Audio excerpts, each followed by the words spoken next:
Este documentário contém depoimentos que retratam os testemunhas de Jeová. Numa distribuição Buena Vista Filmes.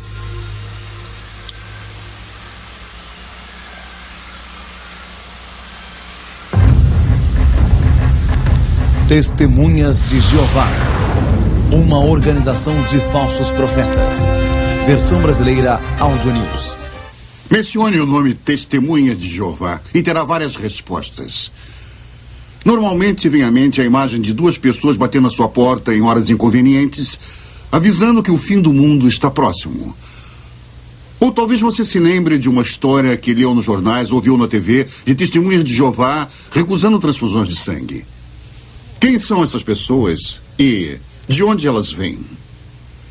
A Sociedade Torre de Vigia de Bíblias e Tratados, no Brooklyn, Nova York, controla as atividades das testemunhas de Jeová em todo o mundo. Eles publicaram recentemente uma análise de sua história chamada Testemunhas de Jeová, Arautos do Reino de Deus. No início eles dizem que, abre aspas, ninguém conhece a história moderna deles melhor do que eles mesmos, fecha aspas. Vão mais adiante e dizem que apresentarão uma história franca. Joanne Magnani, diretor da Witness Incorporation, é um reconhecido expert em testemunhas de Jeová. Tem esse comentário.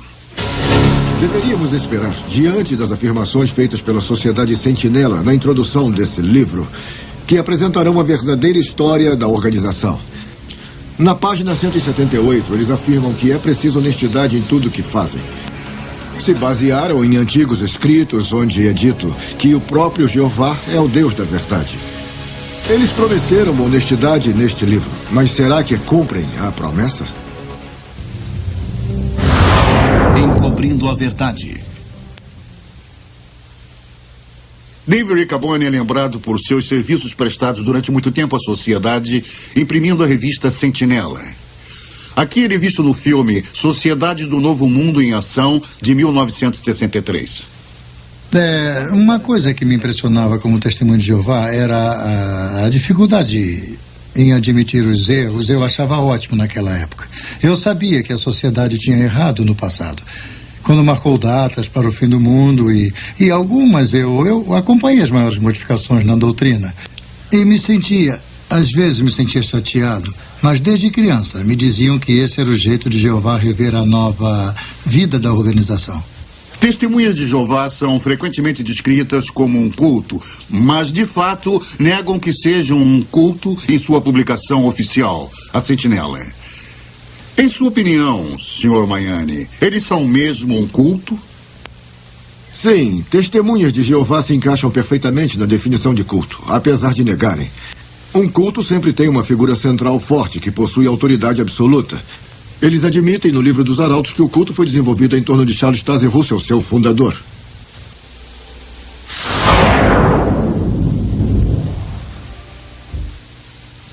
Charles Taze Russell nasceu na Pensilvânia em 1852. Desde os 11 anos, ele trabalhava na loja de roupas da família e se tornou um bem-sucedido homem de negócios. Aos 17 anos, recebeu a influência de antigos adventistas que marcavam datas para o fim. Logo depois, rompeu com eles e começou a publicar sua própria revista, conhecida como Sentinela. Cresceu rapidamente, mas seus problemas de verdade estavam em casa. Em 1916, depois de várias batalhas conjugais, Russell se divorciou de sua esposa Maria. Em vez de dividir seus bens pessoais com ela, ele transferiu todos para a Sociedade Sentinela de Bíblias e Tratados que ele controlava totalmente. Esse livro menciona a transferência em pé de página, mas não lemos aqui o óbvio. O pastor Russell traiu a sua esposa. O livro menciona repetidas vezes que o pastor Russell não foi apontado como adúltero, mas só porque sua esposa não o acusou de adultério. Em vez disso, ela o acusou de comportamento imoral com uma jovem que morava na casa deles. Era tarde da noite, por volta de 11 horas. Ele colocou o braço em torno dela e a beijou. Isso aconteceu no vestíbulo, antes de entrarem na sala. E ele a chamou de pequena esposa. Mas ela disse: eu não sou sua esposa. E ele disse: eu vou chamá-la de filha. E uma filha tem quase todos os privilégios de uma esposa. E que outros termos foram usados? Então ele disse: sou como uma água viva, vivo flutuando aqui e ali. Toco uma e outra. E se ela retribui, eu a pego para mim. E se não, flutuo até outras. E ela escreveu isso para que eu me lembrasse das palavras exatas quando falasse com ele. E ele confessou que tinha dito aquilo.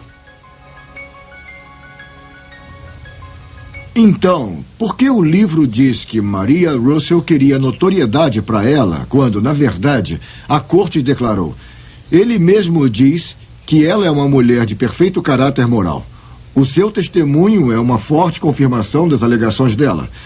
O julgamento descreveu o comportamento dele como tratamento cruel e bárbaro, e mais. Sua conduta para com sua mulher evidencia um egoísmo insistente e autoglorificação que necessariamente tornaria a vida de qualquer mulher sensível e cristã um fardo e faria sua condição intolerável. Eu fiquei surpresa ao descobrir muitas coisas estranhas sobre o pastor Russell quando fiz uma pesquisa independente sobre ele. Aqui, no livro Finished Mystery, ele ensina que os batismos nas igrejas, no início feitos por Paulo, enchiam de fumaça o cérebro dos homens. Ele achava que se os cachorros tivessem uma cabeça igual à cabeça humana, o cachorro pensaria como homem. Deu conselhos de saúde que eram puro lixo. Por exemplo, ensinava que a apendicite era causada por mordidas de verme no cólon. Ele vendia um trigo chamado de milagroso a um preço nada milagroso para seus seguidores. Nenhuma dessas coisas é trazida à tona nesse livro. Não fizeram um trabalho honesto ao retratar seu fundador de modo nenhum. Estamos preparados para documentar que Charles Russell acreditava que ele era o canal de comunicação entre Deus e os homens. Ele até mesmo se autodenominava a boca de Deus. Está acreditado aqui no livro Finished Mystery, escrito após sua morte. Diz que Russell é encarregado do paraíso. Tradução do Novo Mundo? A Bíblia produzida pelas Testemunhas de Jeová, chamada Tradução do Novo Mundo, causou muita controvérsia. O livro dos Arautos afirma que é uma tradução literal que apresenta fielmente o que está nas escrituras originais e que todo o comitê de tradução era de ungidos espíritos cristãos, mas não revelaram seus nomes. Meu último marido, Bill, estava no quartel-general da Sociedade Sentinela, trabalhando na tradução do Novo Mundo. O ex-presidente Fred Franz foi o principal responsável por essa tradução. Não era doutor e muito menos erudito em grego, e só tinha cursado 2 anos da universidade. Não havia eruditos.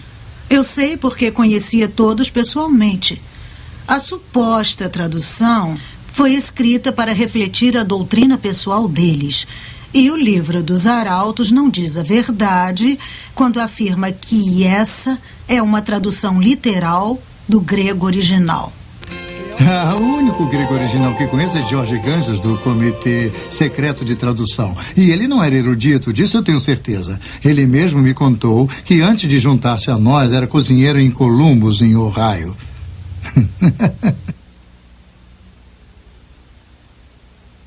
O Dr. Bruce Metzger é reconhecido como um dos maiores tradutores da Bíblia do mundo. Dr. Metzger, a tradução do Novo Mundo é confiável para o estudo da Bíblia? O leitor leigo é totalmente enganado pela mostra de uma suposta erudição que essas pessoas introduziram nessa tradução. É uma falsa amostra de erudição. Deve ser chamada de não apenas uma versão em separado da Bíblia, mas em alguns aspectos uma perversão da Bíblia.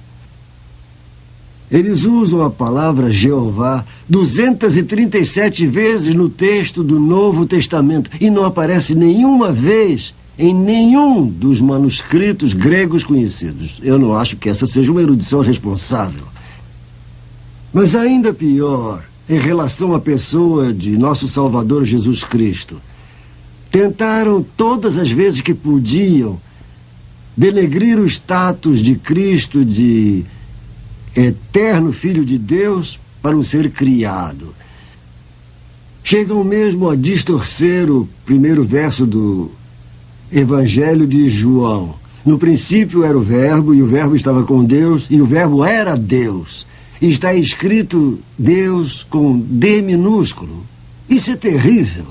Dr. Metziger, o que acha da afirmação da Sociedade Sentinela de que a Bíblia de Johann Grebers era uma tradução? Sim, essa tradução, eu anos atrás consegui uma cópia dela porque estava interessado em sua tradução do ponto dos manuscritos gregos que ele tinha usado. Johannes Greber, ou Grieber, era um ex-padre católico. E depois de se casar com uma mulher que se autodenominava médium, ele teve a ideia de que traduziria o Novo Testamento de um jeito mais acurado se tivesse a ajuda de uma médium espírita.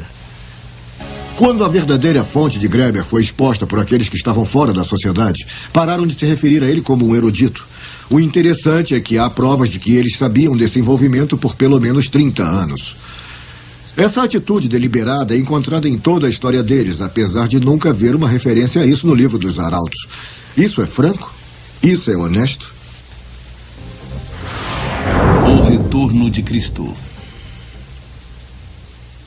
As modernas testemunhas de Jeová acreditam que a segunda vinda de Cristo data do ano 1914. Invisível. A história desta controversa data vem da década de 1870. O livro dos Arautos afirma que Russell foi avisado de que Cristo voltaria como uma pessoa de espírito glorioso, invisível aos olhos humanos. No início de 1876, ele reconheceu o ano de 1914 como o fim da era cristã. Começaram a dizer aos leitores que para Russell, o fim da era cristã era outra forma de dizer fim do mundo. Em outras palavras, o que Russell realmente previu foi um duplo erro para o ano de 1914. Eu lhes aviso, meus caros irmãos, vamos nos preparar, porque será o fim da era cristã, será o fim do mundo. Devemos nos preparar. Origens no ocultismo. Charles Russell se baseou na piramidologia para apontar suas datas.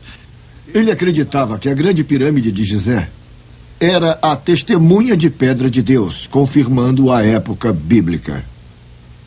Quando Russell morreu em 1916, foi enterrado perto de uma pirâmide que serve como uma testemunha contínua de seus ensinamentos pagãos. No entanto, a organização informou às testemunhas de Jeová que a pirâmide não deveria ser considerada como uma conexão com a verdadeira adoração. Então, consideramos que o livro dos Arautos admite que as testemunhas de Jeová praticam falsa adoração. As testemunhas de Jeová dizem que Jesus Cristo está presente e governando invisivelmente do paraíso desde 1914. Qual é o significado dessa data em suas profecias sobre o fim do mundo? A história mostra que a cronologia de 1914 é falsa. Claras origens no ocultismo. Portanto, todas as outras datas baseadas nela também são falsas. O fundador da Sociedade Sentinela, Charles Russell, é um falso profeta. E, portanto, seus sucessores também são falsos profetas. Deuteronômio 18, versículo 22.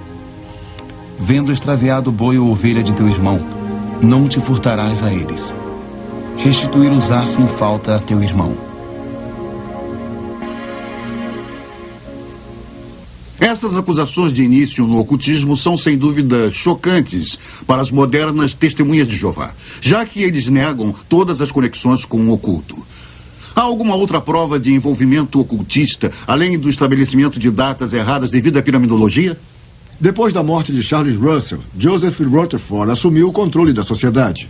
Eu estou escrevendo um livro sobre as testemunhas de Jeová e o ocultismo.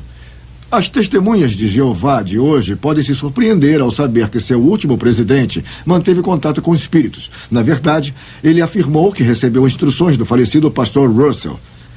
Chegou mesmo a falar que a organização não estava sob a direção do Espírito Santo, mas sob a direção de espíritos invisíveis.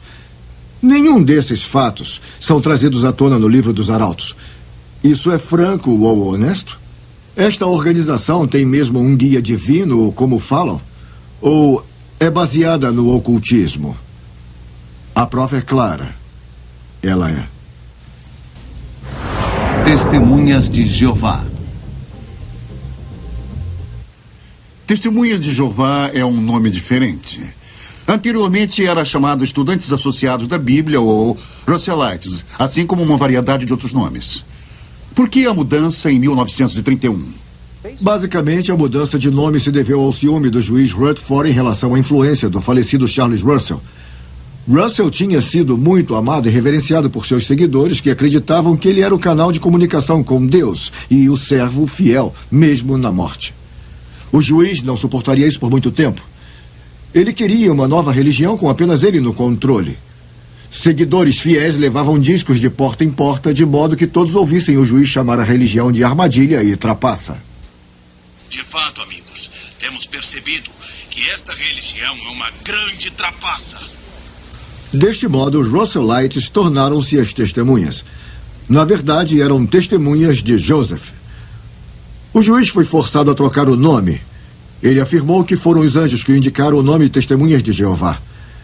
O juiz agora controlava tudo. Como o ditador das Testemunhas de Jeová, ele permaneceu firmemente no poder até sua morte em 1942. O fim estava aqui. As Testemunhas de Jeová têm uma longa história de datas falsas para o fim do mundo que volta ao século passado. Muitas das modernas Testemunhas de Jeová não conhecem os fatos.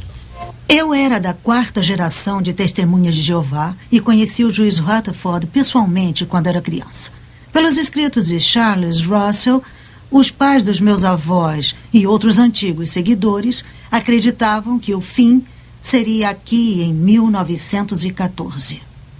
Tínhamos uma grande biblioteca da Sentinela em nossa casa.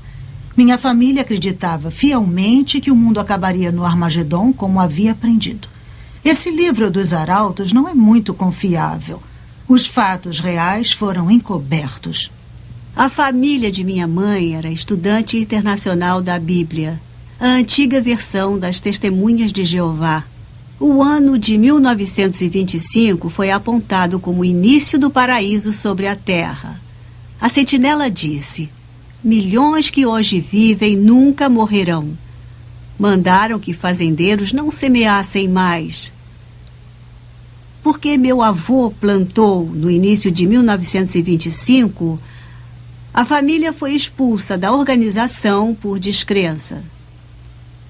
Não houve desculpas para a Sociedade Sentinela quando a data 1925 falhou. O paraíso não chegou como sempre fazia. A sociedade precisava manter o mito. Então construíram uma mansão na Califórnia chamada Bethsaida. Deveria ser uma casa para os príncipes e eles a chamaram de a Casa dos Príncipes. E era para Abraão, Isaac e Jacó. E deveria ser a casa deles quando eles retornassem dos mortos. O que os testemunhas acreditavam que aconteceria a qualquer momento. Mas se foi construída para os príncipes, foi o juiz Rutherford que aproveitou da casa. Enquanto eu participava da organização, fui informada da existência de Beth Sarim em 1960. Incluindo o fato de que a sociedade tinha ensinado que os profetas do Velho Testamento voltariam e se identificariam aos líderes da Sentinela.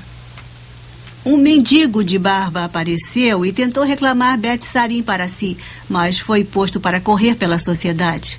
Meu pai era amigo do juiz Rutherford e me lembro de criança ouvir as pessoas conversando sobre o problema do juiz com bebidas. E não parecia incomodar ninguém. Quando eu cheguei à sede, ouvi as mesmas histórias confirmadas pelos mais velhos de como contrabandeavam o uísque da filial canadense para ele. A Sociedade Sentinela nega que indicasse o fim do mundo no período conhecido como Segunda Guerra Mundial. Eu me lembro do período da Segunda Guerra Mundial como testemunha de Jeová. Fomos levados a crer que não haveria vencedores na Segunda Guerra Mundial, apenas o Armagedon. Eu trabalhava para a organização em tempo integral, até ser preso e mandado para a cadeia por 5 anos. Eu recusei o serviço militar em obediência à religião. Minha esposa e eu fazíamos o melhor para viver de acordo com as normas da sociedade. Desistimos de ter filhos, já que o Armagedon estava tão perto. Agora, não tenho filhos para me amparar no tempo que me resta. Eu queria não ter acreditado na sociedade. O juiz Rutherford morre e o novo presidente Nathan North assume. Eu me lembro de Nathan North muito bem. Eu estive no quartel-general durante 4 anos enquanto ele foi presidente. Charles Taze Russell foi responsável pelas falsas profecias de 1872 e 1914. E o juiz Rutherford foi responsável pela profecia de 1925 e também pela da Segunda Guerra Mundial. Nathan North, sob a influência do vice-presidente Fred Franz, foi responsável pela falsa profecia de 1975.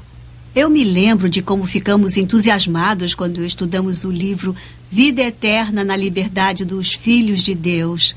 E aprendemos que 1975 marcaria o fim de 6.000 anos da história dos homens a partir da data da criação de Adão. Significava que o Armagedon seria em 1975 e os últimos 1000 anos dos milênios de Cristo começariam. Todos começamos a nos dedicar mais. Don Nelson foi graduado em 1956. Foi treinado para o Serviço Missionário Mundial. Ele aparece no livro Arautos, na página 525.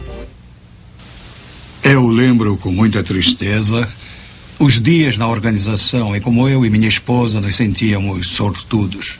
O jeito que o representante da organização chegava nos lugares e dizia, e isso quase sussurrando ao microfone: somente 37 meses para o Armagedon, irmãos.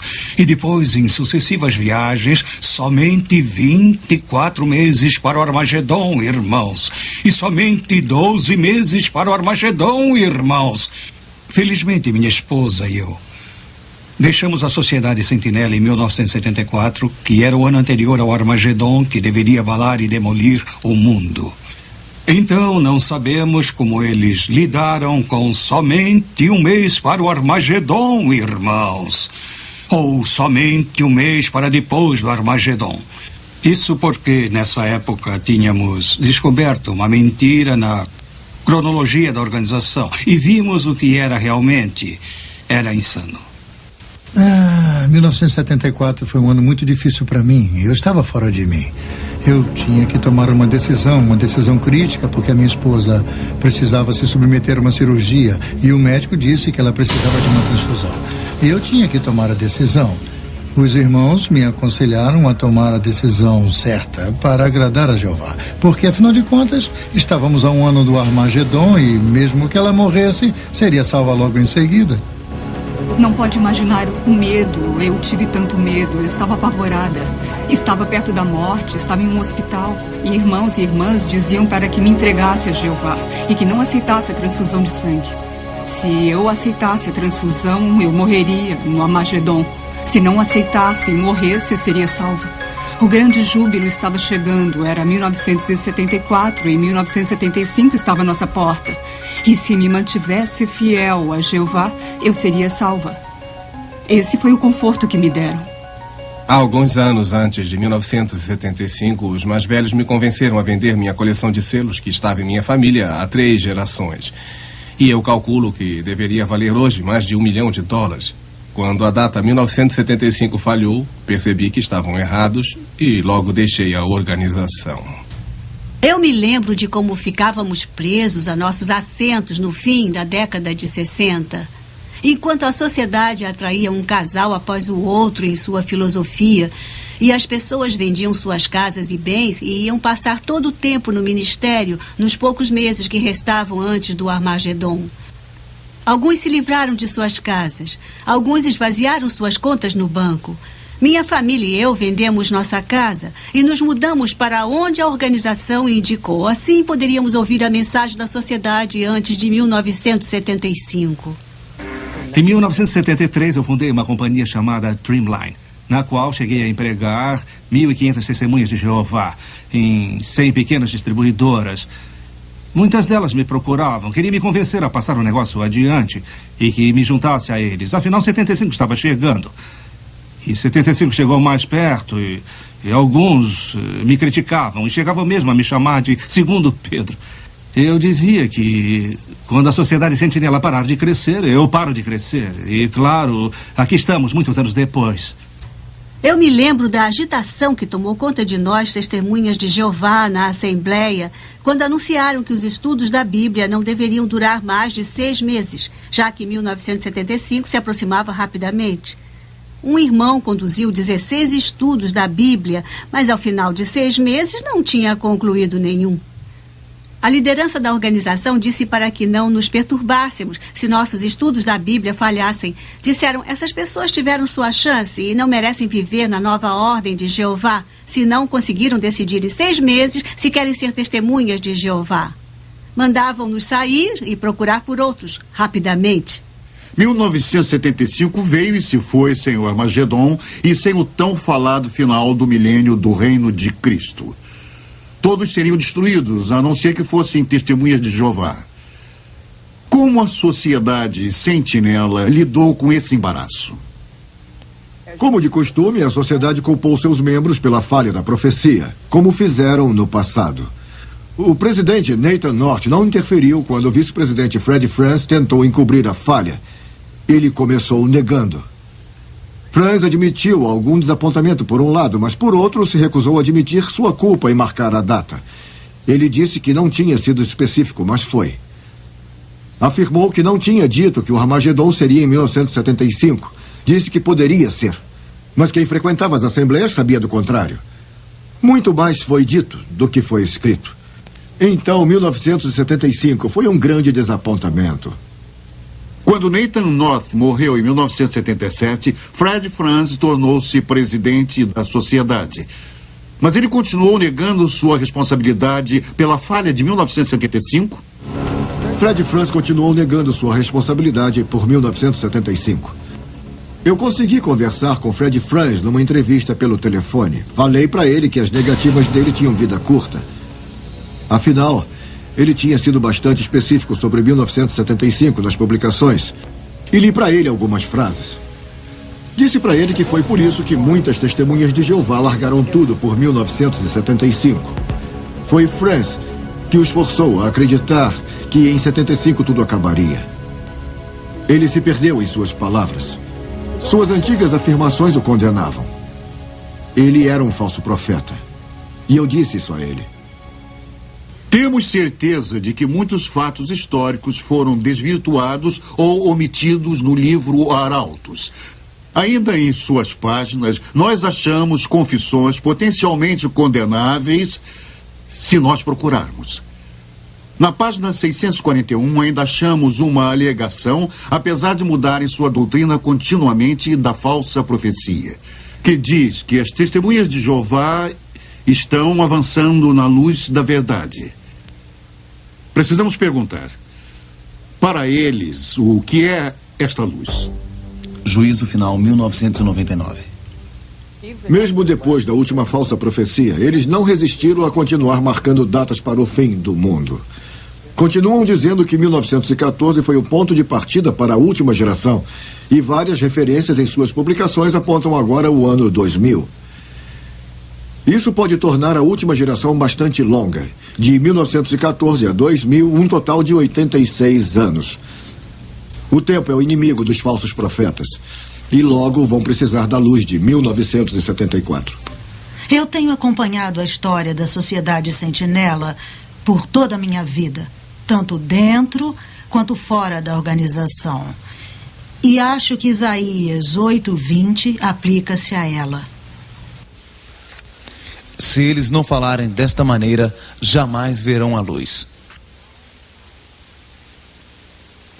O livro livro Arautos fala muito das lideranças humanas sobre as testemunhas de Jeová e de como esse método de autoridade tem continuidade depois da morte de cada presidente. Mas fazem falsas declarações sobre como as testemunhas de Jeová encaram esses líderes. A adoração da criatura, Romanos 1, versículo 25. A Sociedade Sentinela acusou a People's Puppet Association por estabelecer sectarismo em torno do fundador Charles Russell. As modernas testemunhas de Jeová talvez se surpreendam em saber que People's Puppet Association foi o primeiro nome da Sociedade Sentinela no Brooklyn, Nova York.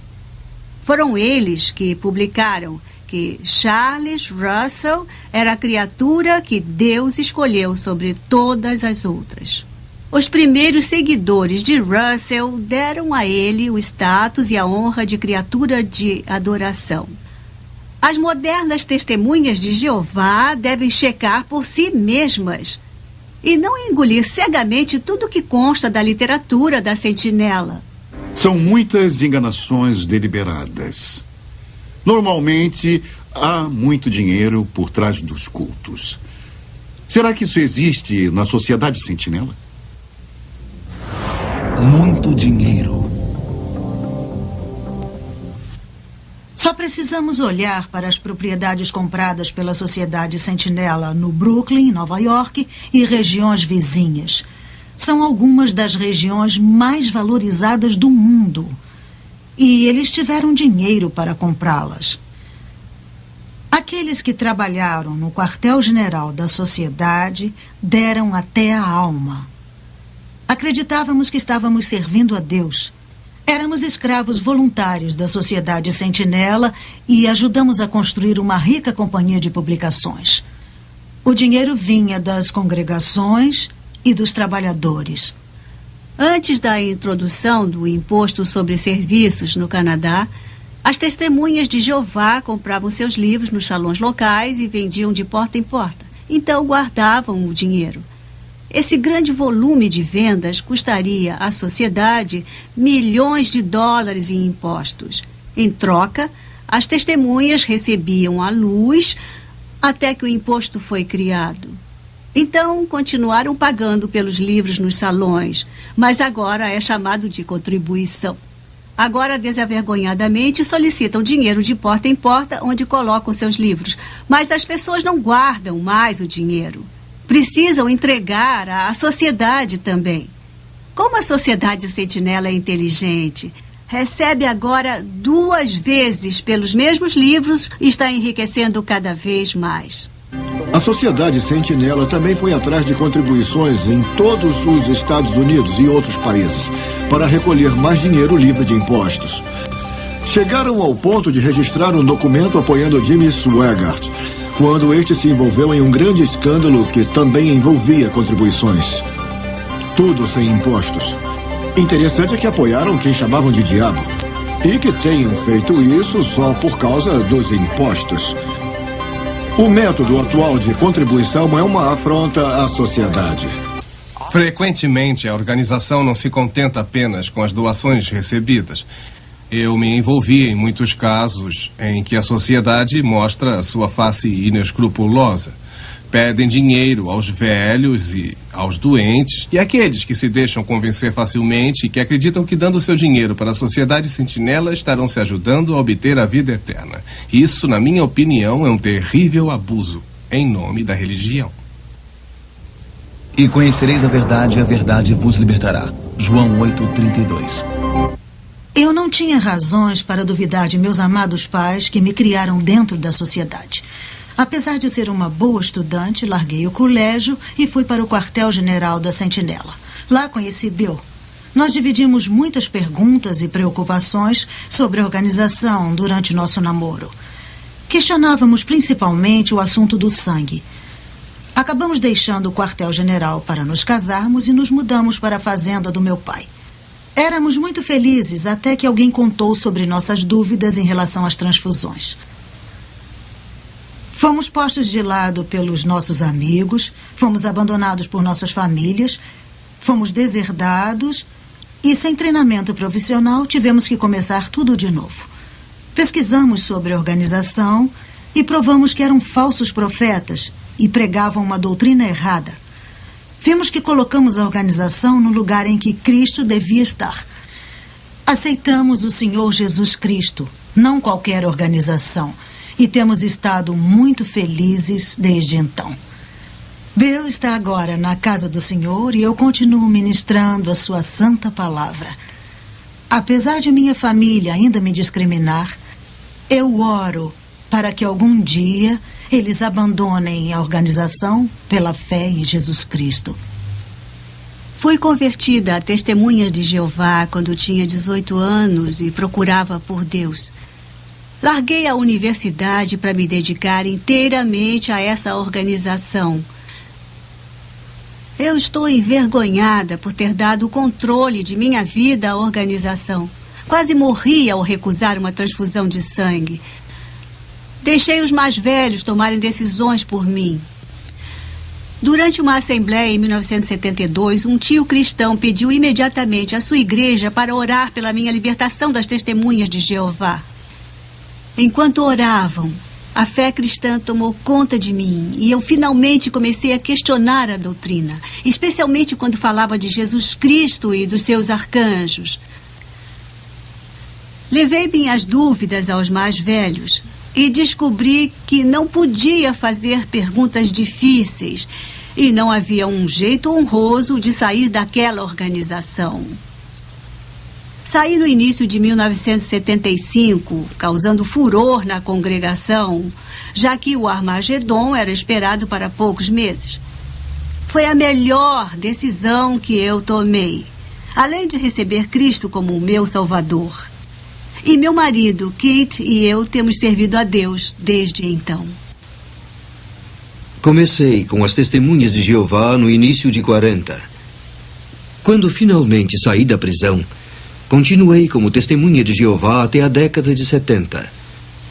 No entanto, eu tinha lido livros cristãos proibidos e não estava seguindo a doutrina da maneira como eu devia. E me confessei aos mais velhos. E eles então dispensaram meus 26 anos de serviços. Em 10 minutos, eu estava fora.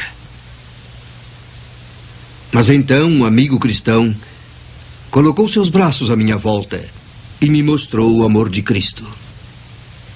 E eu senti mais amor nele em 10 minutos do que em todos aqueles 26 anos de organização. Mais tarde, ao ler um livro cristão, eu tive certeza de que Jesus Cristo é o Senhor e caí sobre os meus joelhos e o recebi como meu Salvador. Bem, eu tinha 6 meses quando meus pais se tornaram Testemunhas de Jeová. E vivi totalmente para a organização por 15 anos. Mas vi muitas injustiças através dos anos. Muita falta de gentileza e tão pouca piedade, apesar de pregarem o contrário, fora aqueles que realmente se sacrificaram pelo bem da organização. Finalmente, depois de destruírem minha família, comecei a investigar a organização Sentinela e a ler a Bíblia. Porque eu queria saber se as Testemunhas de Jeová eram um canal de Deus. Eu queria saber como obter a vida eterna. Bem, descobri que Jesus Cristo é o caminho, a luz, a verdade, e não qualquer organização. E é claro, Jesus, sim, nos dá a vida eterna. Eu estava saindo do colégio em 1973 e pensava em ir para a faculdade de Direito. Naquela época, meus pais, Testemunhas de Jeová, me disseram que o Armagedon seria em 1975. Eu só tinha mais 18 meses de vida. Então larguei os estudos e me juntei às Testemunhas de Jeová. Mas graças a Deus, alguns cristãos maravilhosos me mostraram que eu estava seguindo um falso profeta. Esses fatos estão em meu livro. Eu não gosto que me enganem. Quando descobri que a Sociedade Sentinela estava me enganando, soube que estava em um culto. Mas então aconteceu algo maravilhoso. Eu aceitei Jesus como meu Salvador e ele nunca mentiria para mim. Muitas pessoas aceitam a mentira ao lerem a Sentinela. Agora dedico minha vida a mostrar a elas o resto da história, a verdadeira história das Testemunhas de Jeová. Uma organização de falsos profetas. Minhas orações a Jesus abriram os olhos de muitas Testemunhas de Jeová. para o verdadeiro amor de Cristo. Esse programa analisou o livro Testemunhas de Jeová, Arautos do Reino de Deus. Os líderes da Sentinela dizem que é a história verdadeira da religião deles, mas acabam de ver que a versão real da história deles é uma perversão dos fatos. Ainda declaram que todos devem acreditar neles para serem salvos. Na verdade, as Testemunhas de Jeová são arrogantes ao nos convidar à organização de Jeová para a salvação. Mas Jesus Cristo diz em sua palavra: eu sou o caminho, a verdade e a vida. Ninguém vem ao Pai senão por mim. Que convite você vai aceitar? Da próxima vez que uma testemunha de Jeová bater a sua porta querendo lhe vender uma revista Sentinela, seja simpático. Mas lembre-se de que, como cristão, você é o verdadeiro arauto do reino de Deus. E é ele quem precisa aceitar o amor de Cristo. Porque é membro de um culto supostamente chamado de Testemunhas de Jeová, uma organização de falsos profetas. Acautelai-vos dos falsos profetas, que se vos apresentam disfarçados em ovelhas, mas por dentro são lobos roubadores. Mateus 7, versículo 15.